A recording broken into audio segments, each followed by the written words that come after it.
Done. Very good evening to all of you. आइए आज हम वर्ग 10वीं का चैप्टर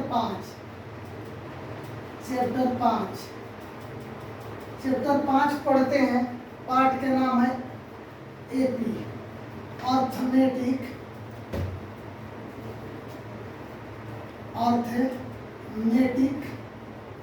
प्रोग्रेशन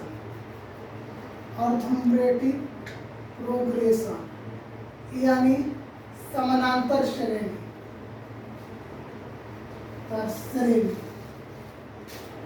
या श्रेणी भी कहते हैं कहीं कहीं के बारे में पढ़ेंगे। आइए कहेंगे कि कौन सा पद समानांतर श्रेणी में है और कौन सा पद समानांतर श्रेणी में नहीं है। कौन सा समांतर श्रेणी में है और कौन सा समांतर श्रेणी में नहीं है। चलिए इस पर विचार करेंगे।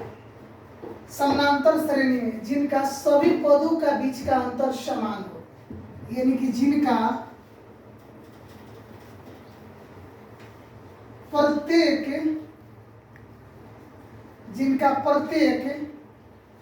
पद का अंतर समान हो,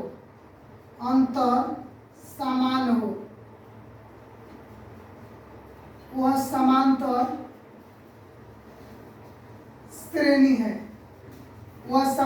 श्रेणी है। यानी जिनका पूर्वोत्तर पद और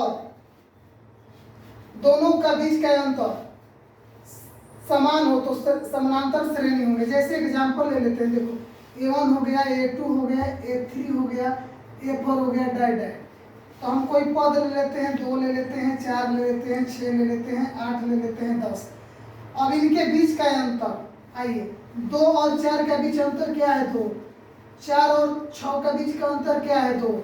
6 और 8 के बीच का अंतर क्या है? 2। और 8 और 10 के बीच अंतर क्या है? इसका अगला पद में भी हम जोड़ सकते हैं। 10 ये तो अगला पद बराबर होगा। ठीक है, कहने का मतलब। चलिए इसे हम फॉर्मूला के माध्यम से देखेंगे। आइए कुछ फार्मूला को हम देखेंगे। जैसे पहला पद फर्स्ट टर्म, इसे हम लोग A1 कहते हैं। दूसरा पद सेकेंड टर्म, जिसे हम लोग A2 कहेंगे। इसी तरह तीसरा पद थर्ड टर्म, जिसे हम लोग A3 कहेंगे। और इनके बीच जो अंतर निकाला जाता है, जिसे हम लोग स्मॉल डी से निकालते हैं, इसे इंग्लिश में कॉमन डिफरेंस कहते हैं। कॉमन डिफरेंस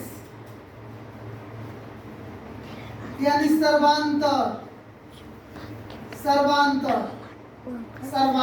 यानी सभी का अंतर।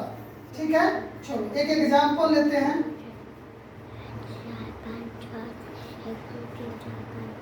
4, 6, 8, 10, 12, 14 अनंत तक ले है। तो कह रहा है कि इनका सर्वांतर ज्ञात करें। इनका सर्वांतर ज्ञात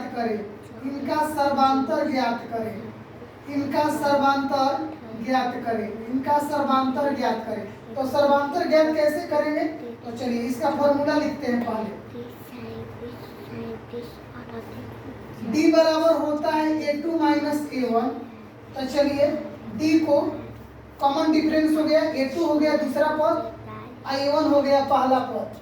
तो इसमें हम देखते हैं कि अपना D बराबर क्या होगा। दूसरा पद 8 है, 8 में से 6 घटाएंगे, 2 आ गया। तो D बराबर 2 आ गया। चलिए एक और अगला पद निकाल देते हैं, इसे हमने D1 कर दिया। चलिए जी D2 ज्ञात कर देते हैं। तो D2 यदि ज्ञात करेंगे तो A3 माइनस A2, यानी हर का प्रत्येक में जो पूर्वोत्तर पद होता है वह माइनस में हो जाती है। जैसे देखिए यहाँ पर दूसरा पद में से पहले वाली पद को घटा दिया गया, तीसरे पद में से दूसरे वाली पद को घटा दिया गया। यदि इनके भी अंतर सर्वांतर 2 ही आएगा, ये एपी का पद है। तो चलिए हम D2 भी ज्ञात कर लेते हैं। यहाँ पर दिया है 10 माइनस 8 बराबर 2। तो कह सकते हैं कि 4, 6, 8, 10, 12 डॉट डॉट एपी में है। एपी में है, क्यों एपी में है? चूंकि इनका डी कितना है 2, चूंकि डी इक्वल टू 2, हर कंडीशन में 2 इनका बराबर है। ठीक है, चलिए आगे देखते हैं कुछ फॉर्मूला को। किताब में कुछ फॉर्मूला दिए गए हैं, उन फॉर्मूलाओं को हम देखेंगे। चलिए एन पद ज्ञात करना हो, एन बराबर हमें ज्ञात करना है। सबसे पहले लिखेंगे डी बराबर A2 माइनस A1। चलिए जी A2 माइनस A1 हमें दे दिया गया। यहाँ तक तो हो गए, और कुछ हम क्वेश्चन ले लेंगे। ठीक है, कुछ क्वेश्चन ले लेंगे। चलिए देखते हैं क्वेश्चन में क्या क्या दिया गया है। इन सारे क्वेश्चनों को देखते हैं हम।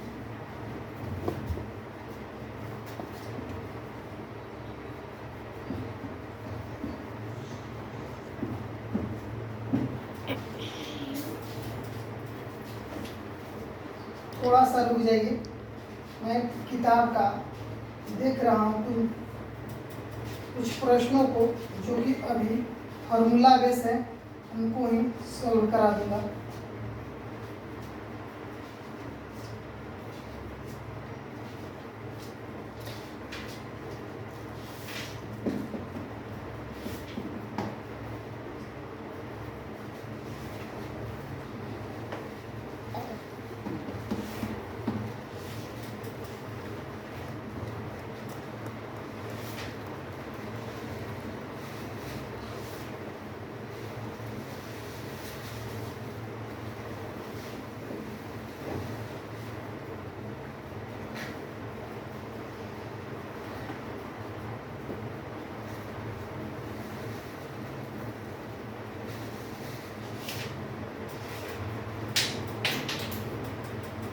चलिए पहले फॉर्मूला ए एन बराबर A plus N minus 1 into D होता है।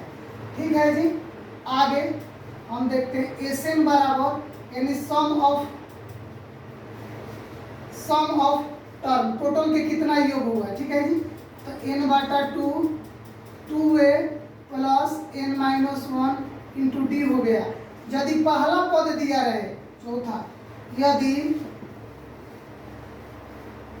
पहला पद तथा अंतिम पद दिया रहे, यदि पहला पद तथा अंतिम पद दिया रहे, तब इनका योग क्या होगा? एस एन बराबर क्या होगा? n/2 a प्लस एल हो जाएगा। ठीक है जी, चलिए इन फॉर्मूला को देख लीजिए। इसके बाद में हम एक्सरसाइज करते हैं।